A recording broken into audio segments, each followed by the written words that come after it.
కడప జిల్లా Proddatur two town police station పరిధిలో జరిగిన ఇంటి దొంగతనాల కేసులో పోలీసులు నిందితుడిని అరెస్టు చేశారు. ఈ కేసుకు సంబంధించిన వివరాలను విలేకరుల సమావేశంలో ఏఎస్పీ విభూ కృష్ణ వెల్లడించారు. నిందితుడి వద్ద నుంచి 2,80,000 విలువ చేసే బంగారు నగలు మరియు ఒక పల్సర్ బైక్ను స్వాధీనం చేసుకున్నారు. అనంతరం నిందితుడిని రిమాండ్కు తరలించినట్లు పోలీసులు తెలిపారు. Proddatur two town police station పరిధిలో నమోదైన ఇంటి దొంగతనాల కేసులో షేక్ నౌమాన్ను పోలీసులు అరెస్టు చేసినట్లు ఏఎస్పీ విభూ కృష్ణ తెలిపారు. నిందితుడి వద్ద నుంచి సుమారు 2,80,000 విలువైన బంగారు ఆభరణాలు, నల్లపూసల గొలుసు, బంగారు గొలుసులు, ఉంగరాలు మరియు ఒక పల్సర్ మోటార్ వెహికల్ను స్వాధీనం చేసుకున్నట్లు వెల్లడించారు. రాత్రి వేళలో ఇళ్లను లక్ష్యంగా చేసుకుని తాళాలు పగలగొట్టి లోపలికి ప్రవేశించి బంగారు ఆభరణాలు దొంగిలించినట్లు దర్యాప్తులో తేలినట్లు పేర్కొన్నారు.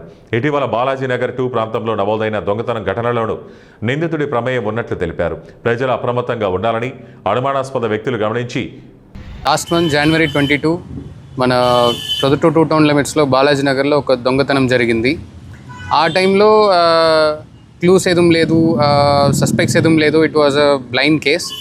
బట్ ఇప్పుడు ఈరోజు we received some credible information.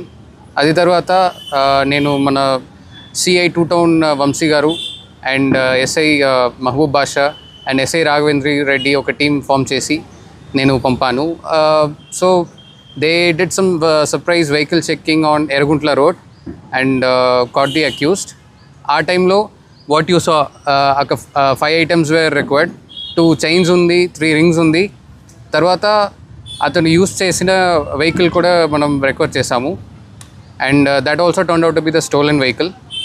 So itani MO modus operandi emi ante, so basically night టైంలో ఎస్పెషలీ అరౌండ్ మిడ్ నైట్ అతను ఏరియాస్